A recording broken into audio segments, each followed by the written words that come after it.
प्यारे बच्चों नमस्कार। आज कक्षा 7वीं का जो प्रश्नावली 3.3 है उसमें से हम कुछ सवाल लेते हैं। तो इसमें जो पहला सवाल है उसमें कहा है कि हमारे पास एक दंड आरेख दिया हुआ है जिसको आप देख रहे हैं। तो दंड आरेख क्या दर्शा रहा है? ये कुछ एक पालतू पशुओं को दर्शा रहा है जिन पशुओं को कुछ विद्यार्थियों ने पाला है। तो इधर से वो पालतू पशु दिखाए हैं, कुत्ते, बिल्लियाँ, खरगोश, हैमस्टर और अन्य। और इधर से विद्यार्थियों की संख्या दिखाई है जो इन पालतू पशुओं को पाल रहे हैं। तो आप देख रहे हैं कि कुत्ते को कितने लोग पाल रहे हैं। कुत्ते को लगभग 8 लोग पाल रहे हैं, यहाँ पे 8 है। बिल्लियों को कितने पाल रहे हैं? लगभग 10 लोग। उसी प्रकार से खरगोश को कितने लोग पाल रहे हैं? लगभग पूरे दो लोग। और हैमस्टर आता है, देखिए ये 4 से ऊपर है और 6 से नीचे है, यानी कि 4 और 6 के बिल्कुल बीच में। इसका मतलब हैमस्टर को 5 लोग पाल रहे हैं। और अन्य पशुओं को कितने लोग पाल रहे हैं? ये 2 से ऊपर है और 4 से नीचे हैं, 2 और 4 के मध्य में 3। तो अन्य को 3 विद्यार्थी ही पाल रहे हैं। तो प्रश्न पूछा गया है कौन सा पालतू पशु सबसे अधिक लोकप्रिय है? सबसे अधिक लोकप्रिय वही पशु होगा जिसको सबसे ज़्यादा विद्यार्थी पाल रहे हैं। तो कौन पशु है सबसे ज़्यादा पाला हुआ? इनमें से बिल्लियाँ जो है 10 विद्यार्थी पाल रहे हैं। इसका मतलब बिल्लियाँ सबसे अधिक लोकप्रिय पशु है। दूसरा प्रश्न है कितने विद्यार्थियों का पालतू पशु कुत्ता है? आप देख रहे हैं कि कुत्ते को कितने विद्यार्थी पाल रहे हैं? 8 विद्यार्थी। तो इसका साफ मतलब है कि इसका आंसर होगा कुत्ते को 8 विद्यार्थी पाल रहे हैं। तो बच्चों इसी प्रकार से हमारे पास इसी प्रश्नावली का सवाल नंबर 2 दिया है। निम्नलिखित दंड आलेख को पढ़िए जो एक पुस्तक भंडार द्वारा 5 क्रमागत वर्षों में बेची गई पुस्तकों की संख्या दर्शाती है और आगे आने वाले प्रश्नों के उत्तर दीजिए। देखिए क्रमागत मतलब लगातार 5 लगातार वर्ष दिए हैं, उसमें कितनी पुस्तकें बेची गई है और हमने क्या करना है उस आलेख को देख करके, जो आलेख हमारे पास यहाँ पे दिया हुआ है इसको देख करके इसमें जो प्रश्न दिए हुए हैं 4 प्रश्न, इनके जवाब देने हैं।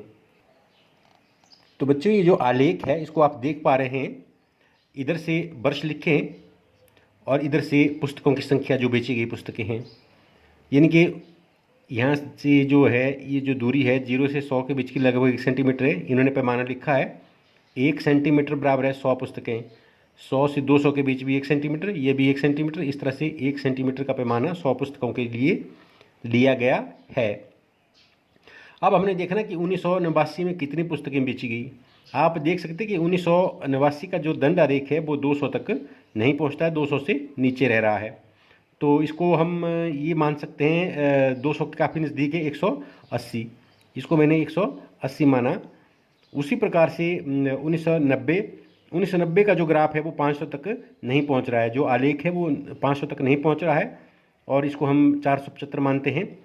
और 1991 का जो आलेख है वो लगभग 300 पर पहुंच गया है। और 1992 का जो आलेख है वो 300 से नीचे, काफ़ी नीचे है और 200 से थोड़ा ऊपर है, इसको आप 225 भी कह सकते हैं। उसी प्रकार से 1993 का जो दंड आलेख है वो 600 तक नहीं पहुंचता, 600 से नीचे हैं, हम इसको 575 भी मान सकते हैं, यानी कि 1993 में 575 पुस्तकें बेची गई। तो बच्चों इस प्रकार से हम दंड आलेख को देख रहे हैं। अब हम इसका पहला जो सवाल है इसका जो जवाब है वो होगा, ये कहता है कि 1989, 1990 और 1992 में लगभग कितनी पुस्तकें बेची। तो हम लिखेंगे 1989 में बेची गई पुस्तकें। आप इस तरह से इसको आराम से हल कर सकते हैं। कितनी पुस्तकें बेची 1989 में? नज़र आ रहा है 180 पुस्तकें। और उसी प्रकार से इसमें जो दूसरा पूछा है 1990 में बेची गई पुस्तकें। 1990 में कितनी पुस्तकें? 475। और उसी प्रकार से 1992 में बेची गई पुस्तकें। 1992 में कितनी पुस्तकें बेची इन्होंने? 225। तो कहते हैं तीनों वर्षों में कुल कितनी पुस्तकें बेची। तो कुल के लिए हम जमा करते हैं 5 5 10, 9 7 16, 18, 3 7 तक 8, यानी कि 880 पुस्तकें। इसका मतलब क्या हुआ कि 1989, 90 और 92 में 880 पुस्तकें बेची गई।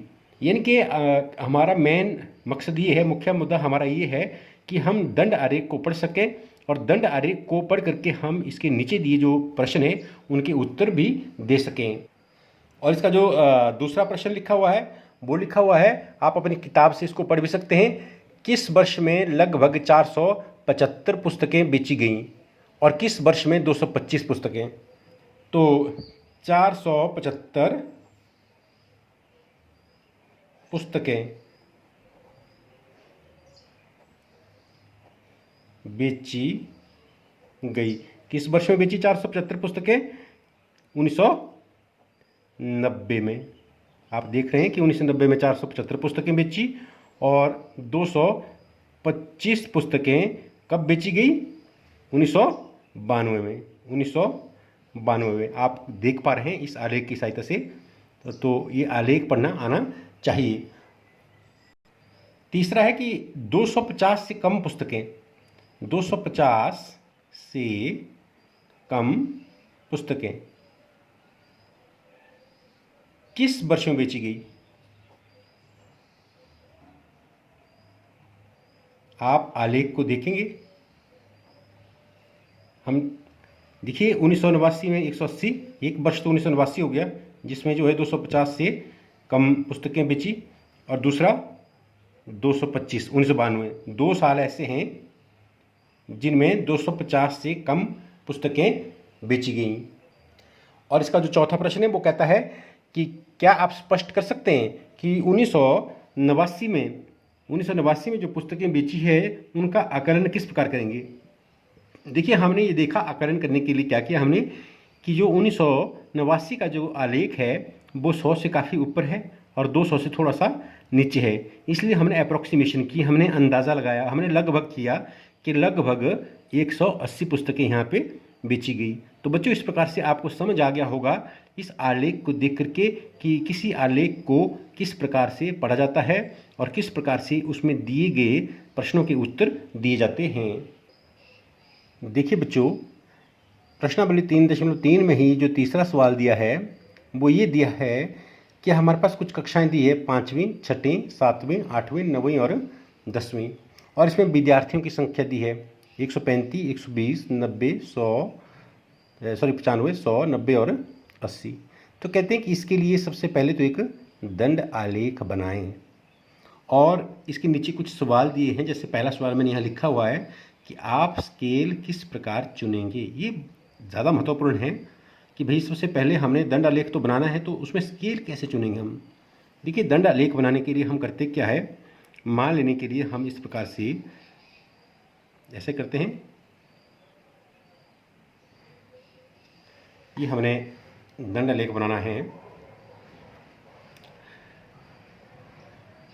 तो सबसे पहले स्केल चुनना है।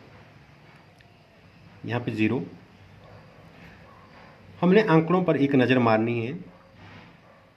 135, 120, 95 हम ले तो यूँ भी सकते हैं कि 50, 100, 150, 200 इस तरह ले सकते हैं, लेकिन उससे हमारा जो डाटा दिया हुआ है, जो हमारे जो परीक्षण दिए हैं, ये स्पष्ट नहीं हो पाएंगे हमारे दंड आलेख में। हम चाहते कि अधिक से अधिक लगभग इनके नज़दीक पहुँचे, ये स्पष्टतः हमारे आलेख में नज़र आए। इस प्रकार से हमने अपने स्केल को चुनना है। जैसे हमारे पास 80 है, 90 है, 100 है, यानी कि अगर हम 10-10 के गैप में इस स्केल को चुनेंगे तो काफ़ी हद तक हमारा जो ग्राफ है वो स्पष्ट होगा। 95 है, 100, 90 और 100 के बीच में 95 आता है, फिर 120, 135 इस तरह से देखिए। चलो हम 10-10 का ग्राफ चुनने का प्रयत्न करते हैं। इसको हम 10, 20, 30, 40, 50, 60, 70, 80, 90, 100, 110, 120, 130, 140, हमें 140 तक लेना पड़ेगा क्योंकि 135 है। तो इसको आप लिख भी सकते हैं 10, 20, 30, 40, 50, 60, 70, 80, 90, 100, 110, 120, 130 और 140, यानी कि जो हमारे पास विद्यार्थियों की संख्या दी है इसके हिसाब से हमने स्केल चुना ताकि इस हमारे जो दंड आलेख में स्पष्ट रूप से दिखाए जा सकें। तो सबसे पहले हमारे पास कक्षा 5वीं है।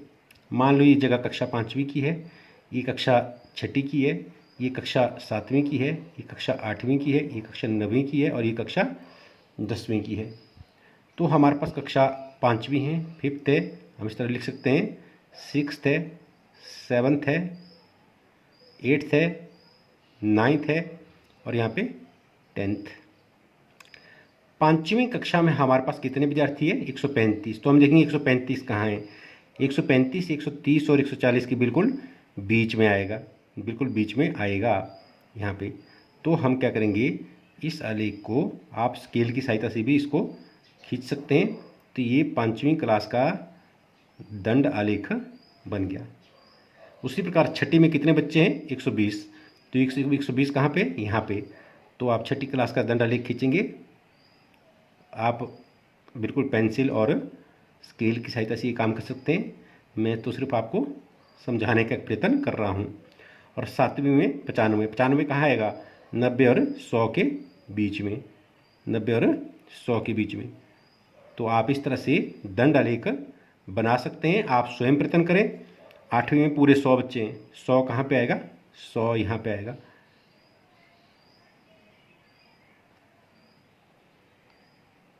उसके बाद 9वीं में 90, 90 कहाँ आएगा? इधर जैसे आप देख पा रहे हैं। और 10वीं में 80 बचे। बिल्कुल स्पष्ट रूप से हमारा दंड आलेख बन गया। और हमारा जो प्रयास यही रहता है कि जो हमारे पास परीक्षण दिए होते हैं वो स्पष्ट रूप से हमारे दंड आलेख में नज़र आने चाहिए। तो ये इस प्रकार से हमारे पास जो सारणी दी है इसका दंड आलेख हमने बनाया।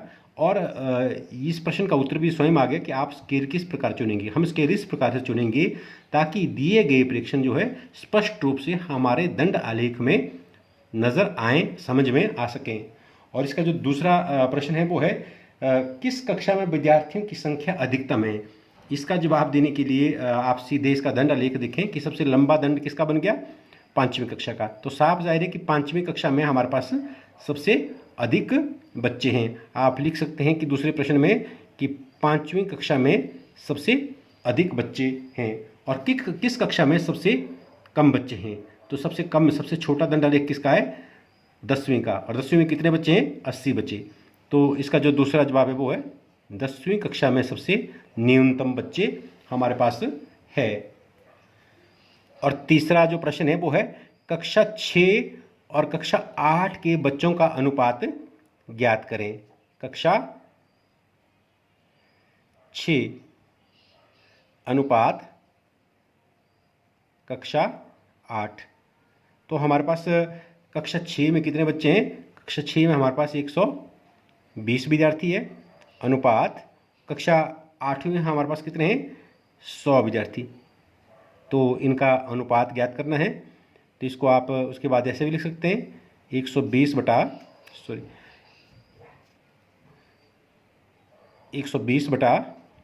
100, 0, 6 दूनी 12, 5 दूनी 10। तो इनका अनुपात कितना आ गया? 6:5। तो बच्चों यही हमारे पास इसके 3 प्रश्न दिए थे। और इस प्रश्नावली में कुछ दूसरे सवाल भी दिए हैं। अगर जो सवाल मैंने आपको अभी समझाए, अगर आप अच्छी तरह इनको समझ गए होंगे तो आप दूसरे प्रश्नों को स्वयं आसानी से हल कर सकते हैं। धन्यवाद।